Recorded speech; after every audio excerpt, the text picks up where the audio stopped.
Good afternoon. This is a really large crowd, and so I'm hoping we'll have some time to answer some questions at the end. I wanted to give you a little bit of background. I am currently an assistant principal at a junior high school in Hopewell, and for those of you from Western Pennsylvania, you'll know it's the first district in Beaver County right past the airport. For those of you that aren't, it's a pretty small district in it's like a little bedroom suburban community right outside of Pittsburgh. And so this presentation was born out of a partnership with our local intermediate unit. Over the past couple years, my school in particular, and now we've grown to a district level, has been partnering with our intermediate unit to really work on creating better school cultures. And so this presentation is an amalgam of three different frameworks that our building is using. So I hope that I can kind of show you the overlay between the three and how they come together.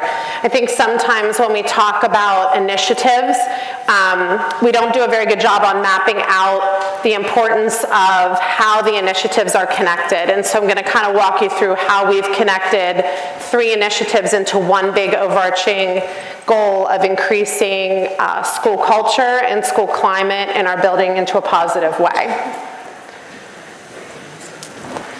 Slide it down. Oh, I know, this mic. I know, sorry. I might just hold it in front of me. I have on like a non-collared shirt, which was really cute when I put it on this morning, but I forgot about the mic.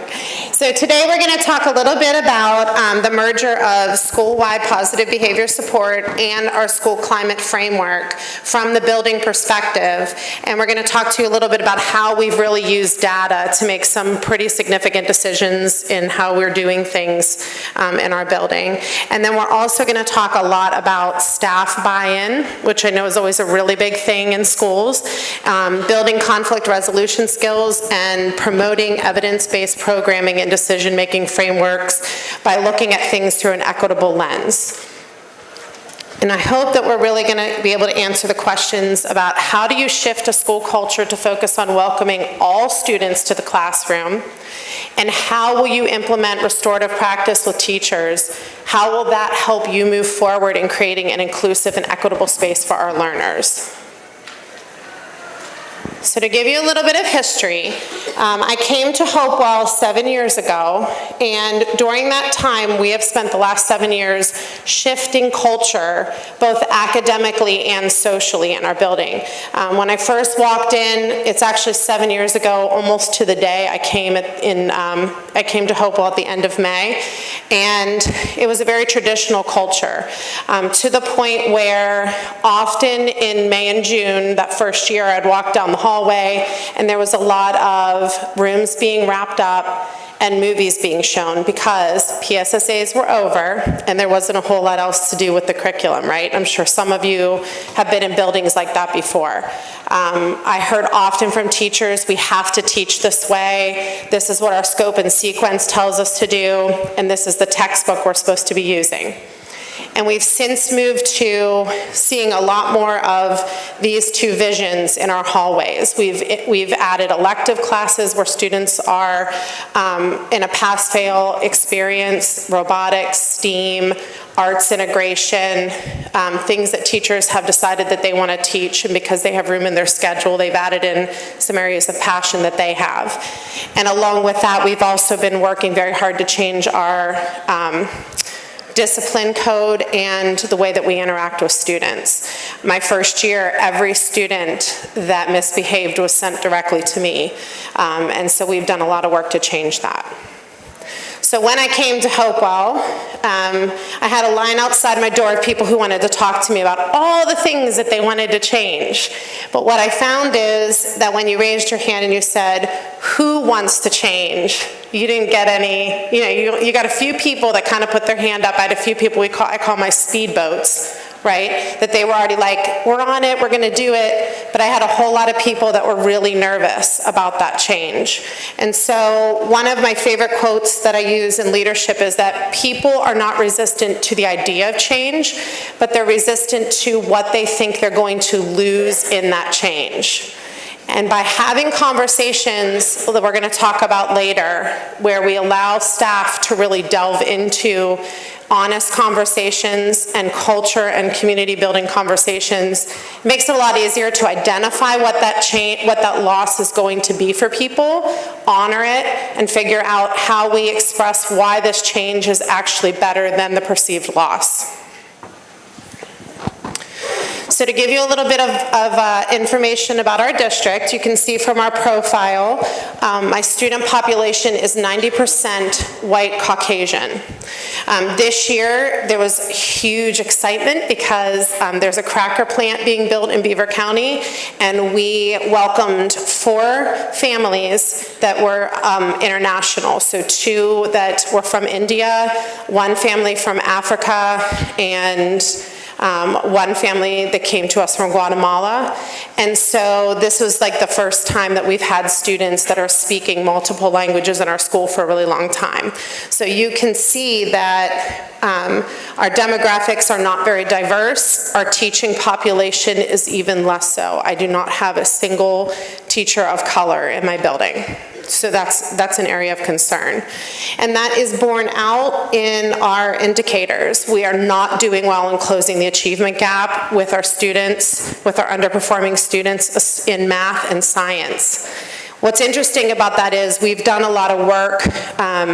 I've worked very closely with my ELA team to change some of our practices and curriculum to be more culturally responsive, and I think that you can see that we're finding a lot of success with the work we've been doing with that department, and since then we've started that work with the other departments as well. So why is school climate so important?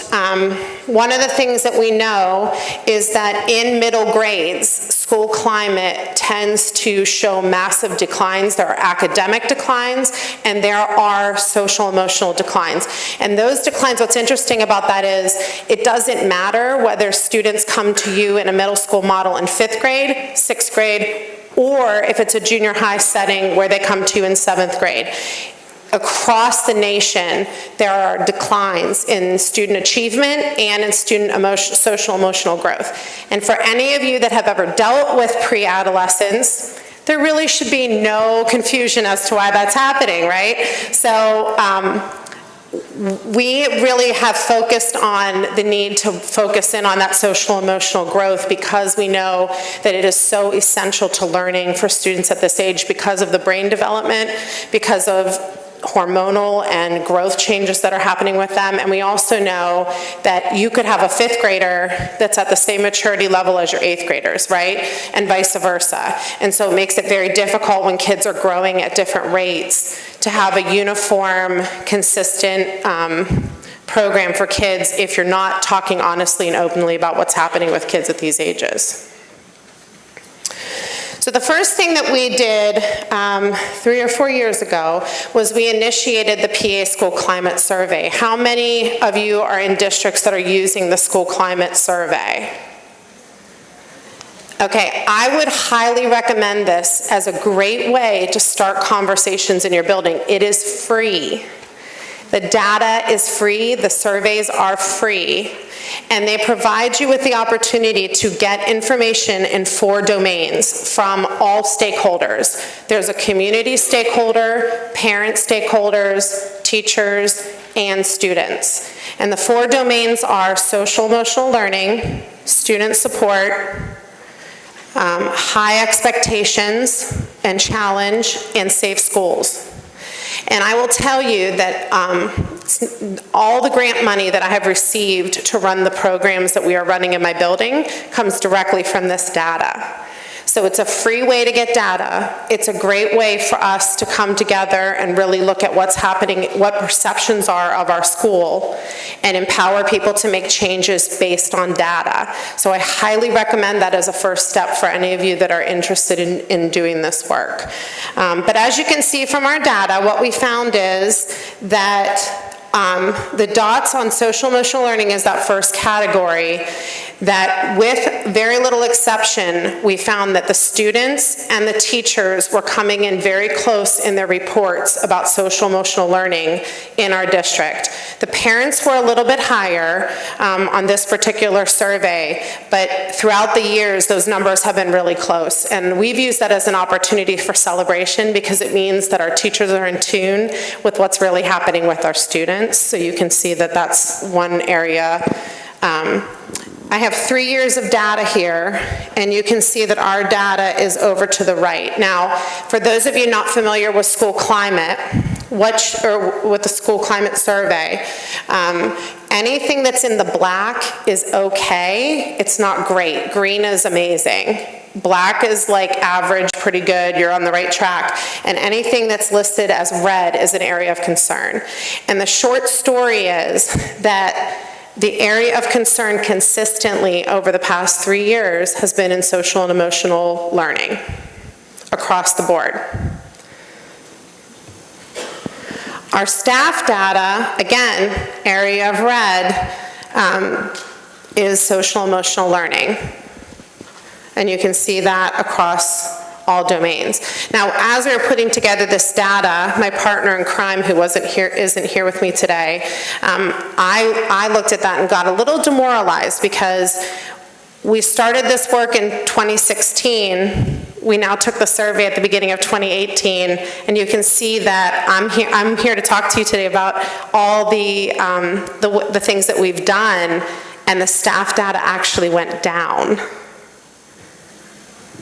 So that was I was like, oh no, I can't do this presentation. I'm a complete and utter failure. This isn't working. And one of the things that Kristen talked to me about was why that data went down and will go down initially when you start the work. So Joan, would you like to kind of explain that as the resident expert? Thanks for the resident expert piece.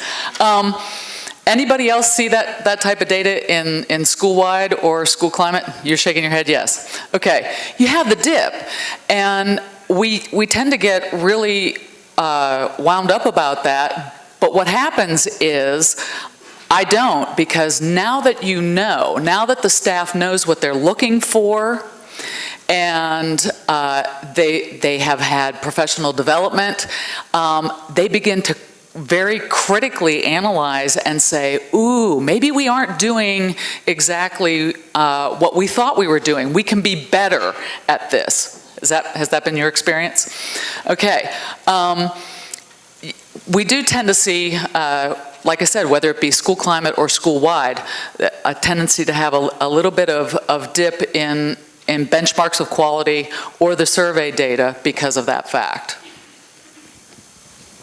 And I think what's interesting about that too is that our student data is going up.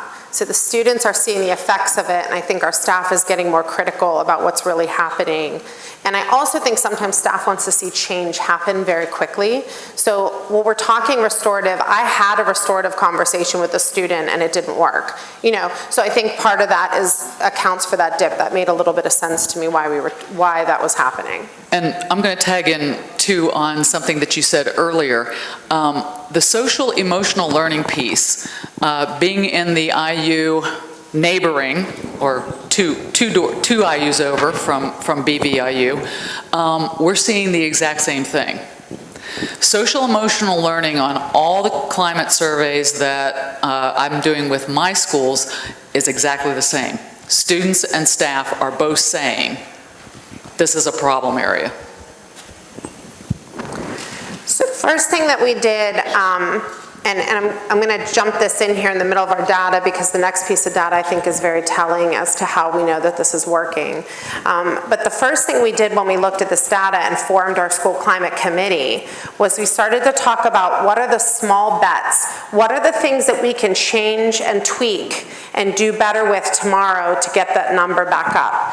And the first thing that we talked about when we really dug into the questions of how students felt about our building and how parents felt about our building and teachers was we talked a little bit about what it means to come into our building and how we're defining ourselves. So our district has 3 distinct elementary schools. One is very rural, one is what you would consider a more urban or diverse setting, for lack of a better term, and one of them is a more traditional upper middle class elementary school. And those students are in those elementary schools K through 5, and then all of a sudden we shove all of them into our building in the 5th grade. And we had done some little things on transition, but what we were finding is that kids were not able to handle the change from 4th to 5th grade. The expectations were different. None of this should be new to anybody who's ever worked in the first year of a middle school, especially when you have different feeder schools, right? So what we talked about was developing what we call house systems. In our 5th grade, we actually started in 6th grade because I had a couple 6th grade teachers come to me after visiting a couple other schools and say, we're doing too much negative discipline. We need to start talking about how we're going to do things differently. And without really realizing that they were updating our PBIS system, they started a survivor homeroom. Every homeroom has a tribe, and they earn tickets, and they have a tribal council every Friday in the hallway, and that's 180 kids in a hallway. They have a tribe of the week, and they started that. And so what we looked at really was the success of that model and how we needed to do that for our 5th grade students. And so 5th grade decided that they were going to be crews. And so we're Vikings. And so each homeroom, when we brought them in on the first day, walked across a bridge and a Viking ship that we had from a prom a long time ago. And we refurbished and brought back up, and they came across the Viking ship into their crew. And they run a very similar system. And we layered that on top of monthly character traits, where 5 and 6 talk very openly about a character trait of the month. They do some activities around it. And then during their crew meetings or the tribal council, they talk about the highlights of the week and upcoming challenges. So it became a really great place to talk about why it's not appropriate for kids to be running down the hallway smacking each other on the back of the neck to make a red mark, because that's what you do in 6th grade, because it's really funny. And so there were extra privileges that were given in. We got some donations, and our 6th grade has a game room. So during their study hall period, during their week that they're tribe of the week, they're allowed to go to the game room and play foosball and old-fashioned board games and things like that. And it's been a really big hit. And I tell you this because that came directly out of conversation about, look, our data's not good. You're saying you're not happy. The kids are not happy. The parents aren't happy. What are we going to do differently? And it made that conversation a lot easier. And so when we really broke it down this year, once we've initiated had those programs initiated, you can see there's a startling difference between social emotional learning in 5th and 6th grade and 7th and 8th grade. We're still in the red. We're getting closer to being average. And I think when I looked at the data somewhere, we're above the state average in 5th and 6th grade for that number. Still not good enough for us, but we're getting there. But you can look at the dramatic decline in 7th and 8th grade where we don't have this system in place yet, and where we've had a little harder time figuring out what we're going to do, because our teacher configuration isn't a straight 5th grade, 6th grade. Our 7th and 8th grade teachers teach multiple subjects. We don't have true teams or any of that, so we've been trying to figure out what we're going to do there. So as I mentioned, that work came out of the creation of a school climate committee. And in our district, in my building, we don't have a lot of extra time for teams to meet, for teachers to meet. We don't have common planning time. Our teachers arrive 15 minutes before the students, and they leave 15 minutes after. And so we were able to get approximately half my staff who volunteered to be part of the school climate committee, even with those stipulations and those challenges on top. The first thing that Kristen really led us through was the creation of the mission statement. So once we collected that first benchmark data, And we sat around, and about approximately half my staff, so you're talking about maybe 40 individuals, including paraeducators, came together and really talked about what do we actually want to do here? What do we want the work to be of this group of individuals who are coming together? And so you can see, I won't read them all to you, but you can see what the mission and the vision of this group was. The vision for me is pretty powerful, to instill passion, purpose, and pride, because that's our motto, in our Hopewell family by developing a stronger school culture and climate. So we have that to start out with. And then I think the other thing that was really powerful for me was that Kristen led the group into meeting expectations. And you're going to see this again when we talk about restorative practices, but this is before we even got into that work. And I think that these are really important things that sometimes, I think as an administrator, we think we tell our teachers. I mean, I would never think that if a teacher said something I didn't like, that I would be vindictive or have repercussions for that. But there were obviously people in the room that were worried about that. And so it was really important that they were able to name what it is that they wanted or needed to be able to participate in a meeting. So the freedom to speak without repercussions. And here's another big one. If you come up with a problem, you need to follow up with a solution. And that's something I've been working really hard on with my staff. I'm not the complaint box. If you have an issue, I tell people all the time, if you give me a couple examples of how we can solve it, that makes it easier for me to figure out what your actual issue is, and we can come up with a resolution that everybody can like. If you ask me to solve it, I'm solving it the best way that I think, and that might not be at all what you want. So that was something that the team just agreed on. Being respectful towards other people's opinions. Actively participating in the meeting and respecting each other's time. That sounds like things that we might be talking to our students about, doesn't it? But these are adults that we had these conversations with about what they needed to run a meeting. And I realized when Kristen started this work with us that was something that we kind of took for granted and we didn't talk about before we did the work. So those are really impactful expectations. For me, I always try to see problems as opportunities. So when we looked at this, when we look at what our issues are as a district, and as a district, the entire district, my school's a reflection of that. Teaching staff demographics do not reflect the student body. There's a lack of culture around diversity and cultural competence. Most of my teachers are white middle class. I'm lucky enough to have a lot of men on my staff, but in the majority of the elementary school, they're women. And there was a real lack of dialogue around equitable practices. And so I saw that as an opportunity by using the PA School Climate Initiative. We have the opportunity of a cracker plant coming, which I mentioned is bringing more diversity into our region. And we also hired a new superintendent and assistant superintendent during this time who are both dynamic leaders and very willing to do this work and talk about the hard things. So those all have been things that have been kind of priming the pump for us. When I go back to these meeting expectations, one of the things that I realized very quickly in having conversations with people is how difficult it is to have the hard conversations that you need to have.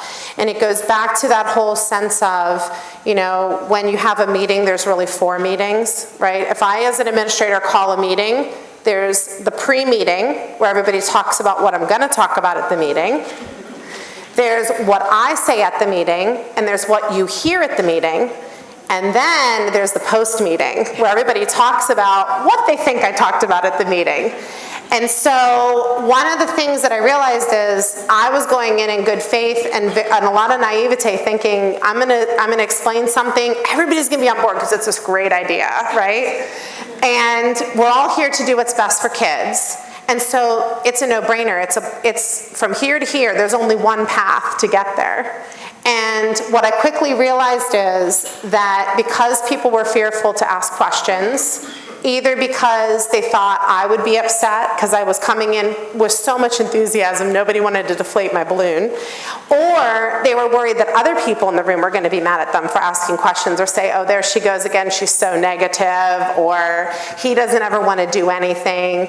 And so some of the voices that needed, the critical voices that needed to be in the room were being left out. And on the other hand, some of the people who felt strongly in support also felt like they were being muted in a conversation, because if they stood up and said, that's a really great idea, then it was like, oh, you got something on your nose, we know you're just trying to get in Jessica's good graces, right?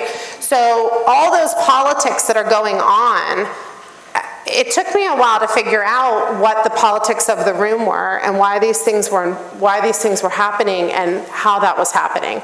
And so the first thing I decided to do was bring in a restorative practices trainer. And when we think of PBIS and we talk about teaching expectations to students, right? And we talk about how we have to let them know exactly what it is we want them to do in a positive way, and we need to do that often, and then we need to remind them a couple times. As I started to delve into this restorative practices, what I realized is how much these things are aligned. So for instance, we talk about making sure that all individuals are involved in decisions that affect them by listening to other people's points of view and taking their ideas into account. Making sure we understand why we're doing things, what's the reason behind the decision, right? And making sure that everyone clearly understands what's expected of them moving forward. That to me is basic PBIS in a nutshell, right? If we're building school communities and we want people to know what's happening. But the next part I thought really helped a lot with the other side of PBS, because we talk about all the positive things we're supposed to do, but sometimes I think we miss what comes next or why things go wrong. And so for me, this was a great way to start building language around what was happening in the dynamics among my staff, and then that trickles down into conversations about students. So very quickly, one of the things that comes out of restorative practices is this belief that we respond to an imbalance in behavior in one of two ways. It can be something positive. So I walk into a room and surprise, there's a birthday party for me. And that makes me really excited. It puts me a little off balance, but it's a good surprise, right? But oftentimes, those surprises end up causing us a sense of embarrassment or shame, which quickly leads into negative responses. Does that make sense? So that's kind of what we were talking about, and a lot of this work is paralleled with Brené Brown, who if you haven't read her work, you should. But what she talks about is that shame is really that emotion that pulls everybody off kilter. And so I think back to my staff, and I think a little bit about what happens when you walk into a meeting and you feel a little bit off kilter about something. If I have to talk to you about why this data doesn't look good or why this student was misbehaving in your classroom, not only the student goes on that compass of shame, but teachers do too, right? When my superintendent calls me about something and says I did something wrong, I'm immediately right on that compass of shame. And I know that I'm someone who attacks myself. So I go into, oh my God, I'm so stupid. I'm the worst assistant principal in the world. I can't believe, who gave me my degree? Like, this is a big joke, right? But we also know that there are teachers on this that do the other things as well. And one of the things that they get really good at is attacking other people and blaming other people for what's going on, or being upset with other people for something that's wrong. And so one of the things that in doing this practice is we've been able to start to name how we're really feeling about something and why we feel off kilter about it.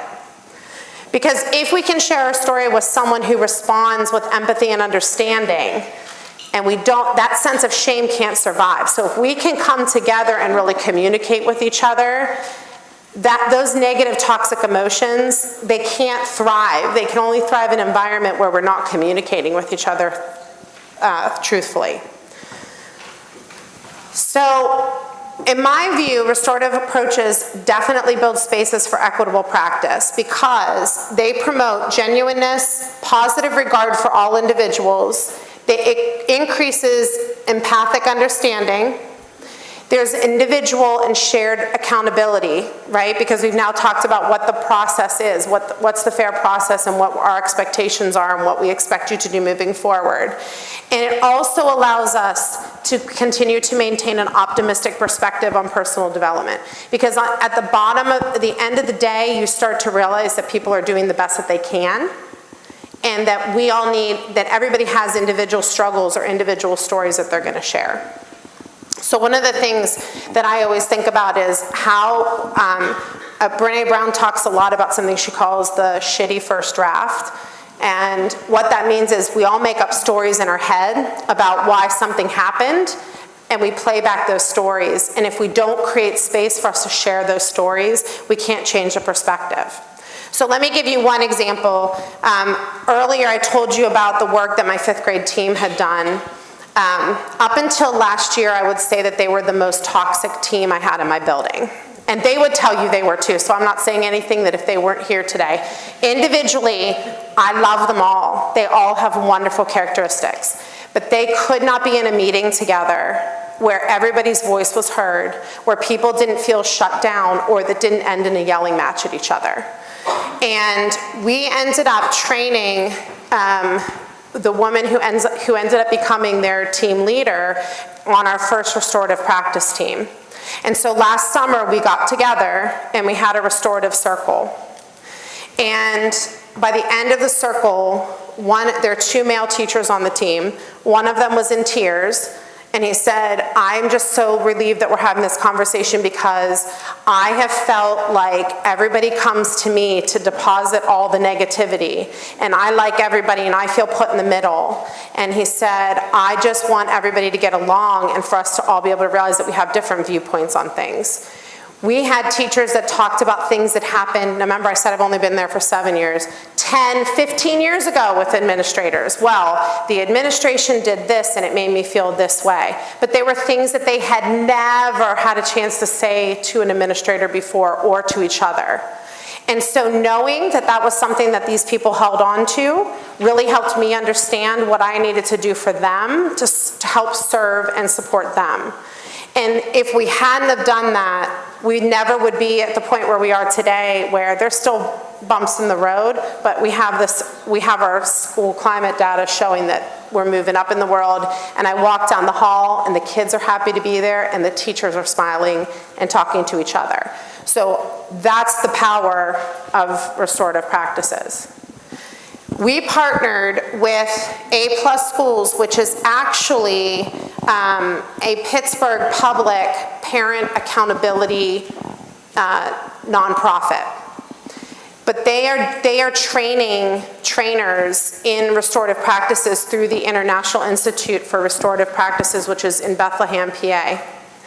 And they were willing to send a trainer to us for the grant money that we got from the PA Safe Schools grant to begin this work. And since that time, the trainer has left A+ Schools. She still does the training for them. She has a full-time job, but she started her own consulting firm. And so through Solace Consulting, we are continuing our work to be trained in restorative practices. And our first year, we trained 10 teachers and 50 students.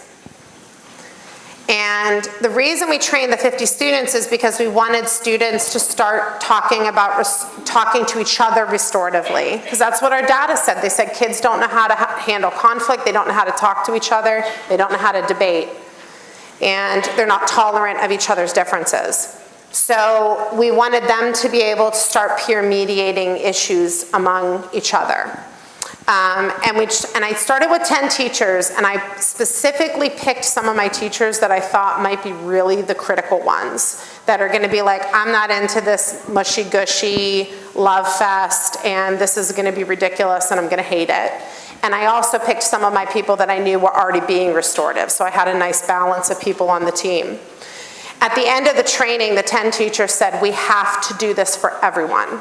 We have to. There's no ifs, ands, or buts. And they started implementing right away in their classrooms, and they started implementing with each other, other staff members, and hence the conversation with my 5th grade team.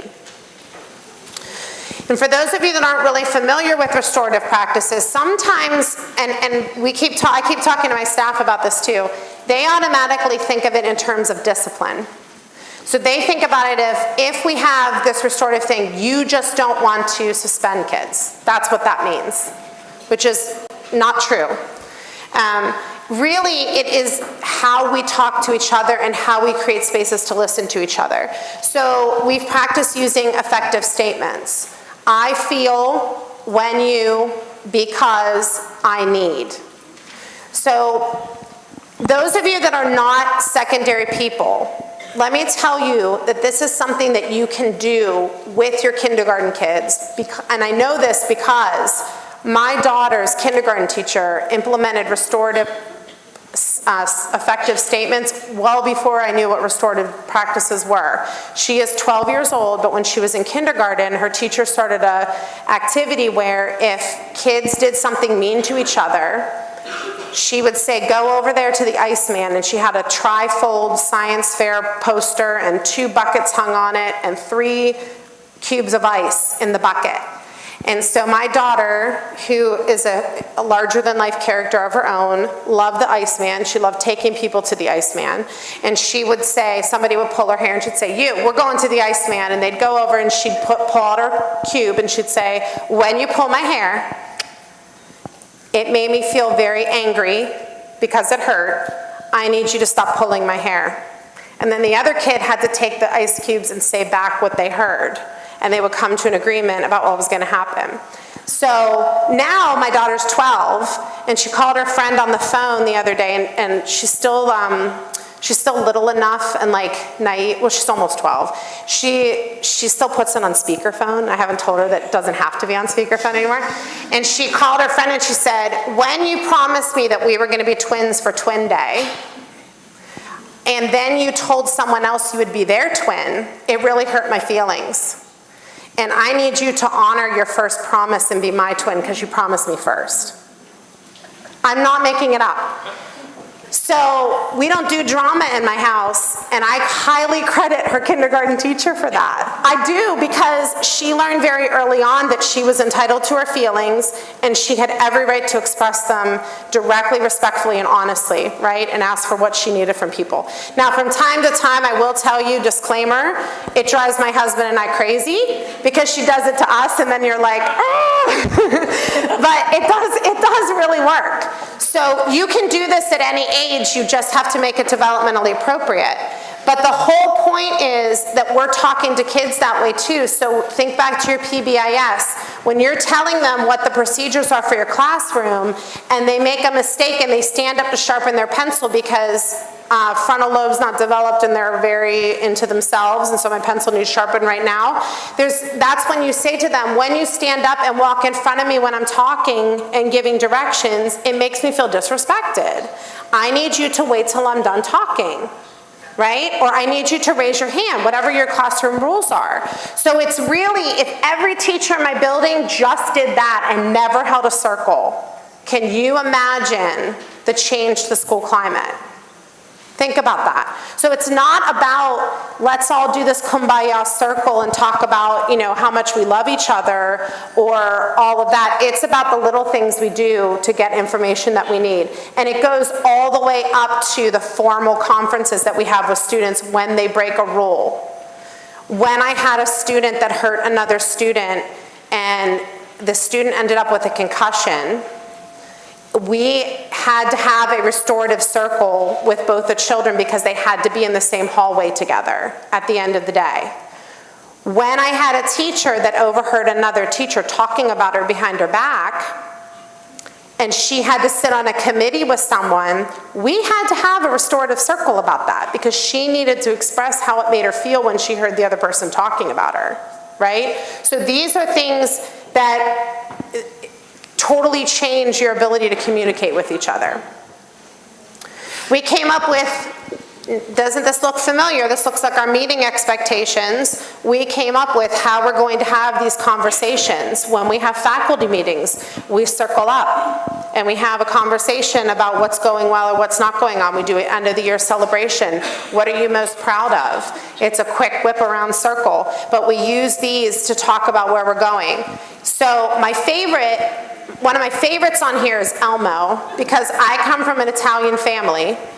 And my family will argue to argue, and they argue and talk over each other, and you would think you're arguing. Do you guys have that in your family? Like, you sound like you're arguing against each other, but really you're on the same side. You just keep repeating it over and over. And we could talk the same issue to death. So it's really beautiful when I'm with my mom's extended family and we can just be like, Elmo, enough already, let's move on, let's move to something else. And kids like that too, because sometimes adults keep talking and kids are like, okay, I got it, let's go, So that works really well. And the other thing I really like is the step back and stand up. And what that really means is if you're someone who takes up a lot of airspace in a faculty meeting, your job is to step back. If you're someone who always sits and listens and has all those ideas in your head but doesn't contribute, your responsibility is to stand up. And that really helps level the playing field. So if one person is talking a lot and taking a lot of airtime, people in our group will say, step back, stand up, who's next? And everybody knows that it's to keep the room going and have conversations going. And that works in a classroom too, because you always have the kids that talk and the kids that don't. So isn't that really ultimately what we want for all schools and classrooms? A more respectful climate, better relationships among children and staff, people being willing to be honest and accept responsibility, and people feeling more supported when things go wrong, right? So that's where we are. So where do we use the circle part of restorative? We use them for faculty meetings. We use them for grade level or department tensions and conflicts. It could be about curriculum. I gave you the example about my 5th grade team. We use them to build team building activities. I ran our district equity team, which we started last year. We always met in a circle because it made it a lot easier to have honest conversations, and we use them for curriculum development conversations. So how do these things all merge together? So many of you have probably seen this chart before where we talk about managing complex change. And you know that depending on what's missing, you have to have all those elements. You have to have vision, you have to have skills, you have to have incentive, you have to have resources, and you have to have an action plan, right? And if you don't have those things, depending on what's missing, depends on how that complex change maps out for people. And so what we really found is that the school climate gives us the sense of vision. It gives us our data, our measurable data. It gives us that idea of where we want the data to be, right? If we look at the restorative practices, that's what gives us the skills to have the hard conversations and to do the work. And PBIS is what gives us the resources and the incentives to do the work. And if we do all that, we go back to the school climate for our vision to make our action plan. And that's where the real change occurs. So that's why we chose to put all those 3 things together to make it work. We know that when we only focus on the PBIS, when we only talk about what we're going to do to build the positive, we're missing out on the conversations, and you heard that this morning in the keynote, about what are our values and philosophies and what are our knowledge, skills, and attitudes. Because no one walks into my building every day saying, I want kids to leave school saying they don't like it here, right? Everybody comes in with a sense that they want to do what's right for kids, and they want to do what's right for families, and they want to do what's right for their teammates. But we don't all have the same skill set to do that. And nowhere do we really see that is when we talk about issues of equity. So we have to acknowledge the cultures of our kids and of our staff member teammates. We all grew up in different family scenarios. We all grew up being different members of our family. You know, I'm reading this book right now that's talking about how it's not about birth order, but it's about what role you play in your family. You have a person who is always the doer in a family, and the person who's always the opposer in a family. You have a person who's the bystander, and you have the person who is the peacemaker in a family. And we all come into our work lives with those same roles that have nothing to do with your religion, the color of your skin, or your gender. And then on top of that, we have all those other things that come in. So culture definitely shapes our personalities. We heard this morning a little bit about the difference between individualism and collectivism. It also has to do with our perception of why things are happening. And so I thought this was a really good example. Dress code is a huge issue in middle school, right? And so why kids choose to dress the way they do is a very complex, layered piece, right? And it also influences our communication. So if we're not finding ways to set it up to have the ability for all styles of communication to understand and be able to talk to each other, then we're really missing out on a lot of our boat. One of the pieces that Kristen ran our team through was, this is from the PBIS the facilitator's workbook. And it's kind of hard to see, but it talks a little bit about what were your values growing up around these specific topics. How do you feel about them now personally? How do your parents feel about them in your school, right? And then and it goes through the whole thing, and then where are the opportunities for conflict that can arise? So language is a really big one in middle school, because if you're watching anything on TV, pop culture, music, right? Video games, YouTube, there's a lot of swearing. And that's way different than from when I was a child. Like, commercials are even risque and risky now, right? You can't even watch a Steeler game without a commercial where there's like a woman splayed across the bar. So that is a different that's a generational difference. And so how do we talk to kids about what language is appropriate where and why, without also coming down on making a judgment about that? Because middle school kids in particular, the minute they feel judged, they're not listening, right? So we often have conversations with our kids about, it's not okay for you to swear in this setting. I'm not judging what you do outside of this setting or how you talk to your friends when you're in the park. That's not my domain, but my domain is what you're doing in my classroom and how it affects me and what our values are and our community represents here. So that's something that you need to know ahead of time before you do that. I did put a Google Doc together with this information so that you can run through this and do this in your own rooms, or you can do it as a staff. But if you do, you might want to copy it, because if you write in my Google Doc, everybody's answers are going to be in there, right? So you want to make a copy of it, but you're welcome to do that as well. And this was really powerful for my staff to start having conversations about that cultural piece and being real about what we're doing. I'll put it up again at the end. So the idea is, what are the discrepancies in responses and how do we merge them so that everybody in the room feels honored and knows where they are? For us, the future for our district is on the right path because of these practices that we put together. And so the next thing is, we're in the midst of a second round of restorative training. Again, it's been grant funded, and we received grant money to do our last training in our building and then move it out into the other buildings. We need to really have deep conversations about building grade level teams in 7 and 8, because the data continues to show it's a need. We also are tracking our data on attendance, discipline, peer mediations, grades that students are getting to determine the effectiveness of that, and then our school climate team will keep looking at that to look up for new things.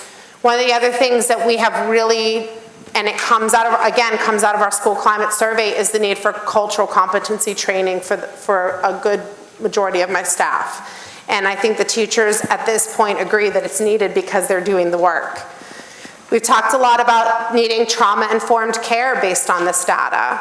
And we're going to continue to look at building empathy through the curriculum choices that we make. As I said earlier, we've made a lot of changes in our English language arts curriculum to make sure that we're representing a more global viewpoint. We're doing that in history. And we need to do some work around math and science in those areas as well. And then we need to make sure that we're doing that at each grade level along the way, not just in our building. So that's where we are. The last thing is, I always like to lead with some resources. I have found these 3 resources to be essential for those of you interested in doing the work. Anything in the World by Brene Brown, even just watching her TED Talk, I highly recommend, but her newest book, Dare to Lead, is a wonderful read for educators of anybody interested in doing any kind of leadership, not just administrators. Hacking School Discipline, some of you may be familiar with that, but it is like the go-to restorative practices for dummies. You know how they used to have those books? I don't mean that disrespectfully, but I mean it's the essential things that you can start doing tomorrow. And then the last one, and something that many of you may be familiar with, is the work of Glenn Singleton and the Pacific Education Group on how to have difficult conversations specifically around race. That has informed my practice for years. And I find it to be highly correlational to restorative practice work. So that was what I had. Anybody have any questions?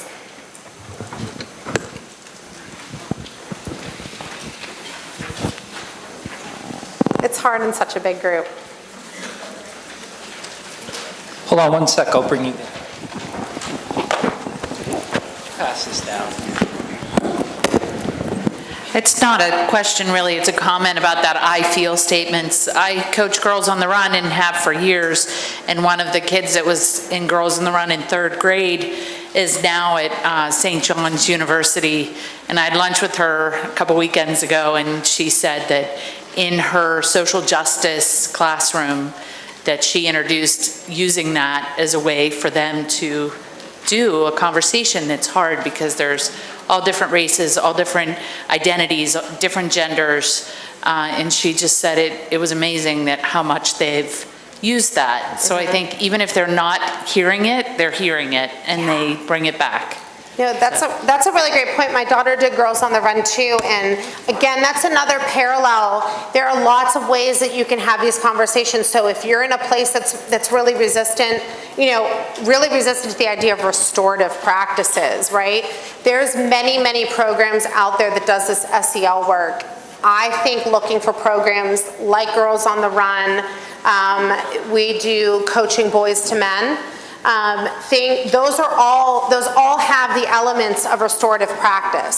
So there's ways to bring those elements in without ever calling it restorative practice if you're in a place that's not interested in another initiative or doing something different. But that's great, and I think it's especially important. I think it's especially important for all children, but I think to empower girls to understand their voice and having that. Girls on the Run is a wonderful program for that.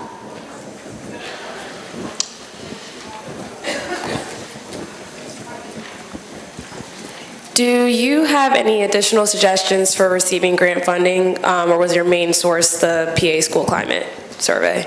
Yeah, so we received grant money. I look for grants, one of which is, we do a lot of stuff with Remake Learning. So anybody in Western Pennsylvania, the West Virginia area, I know they're looking to expand. I'm not sure about like eastern side of the state, but they do a lot of work around innovation. This work can be defined any way you want it to. What I find with grant money is making sure you have really good benchmark data and that you have a really good vision of where you want it to go. And the state grants for safe schools, all of this fits right into safe schools. Absolutely 100%. Anything that you do with PBIS or restorative practices fits into that. But my district has had a lot of luck too with doing a lot of things through even Donors Choose. I mean, you'd be surprised what gets funded. We think of it only being like materials and classroom. But I would look at who's doing these practices and who'd be willing to come and also cut a deal with you. You know, A-plus schools, I told them how much the grant was, and that's how much they charged us, you know? But if you go somewhere else, they might charge you a lot more. But if they know it's for schools and they know it's grant funded, you can usually get a nice deal on that.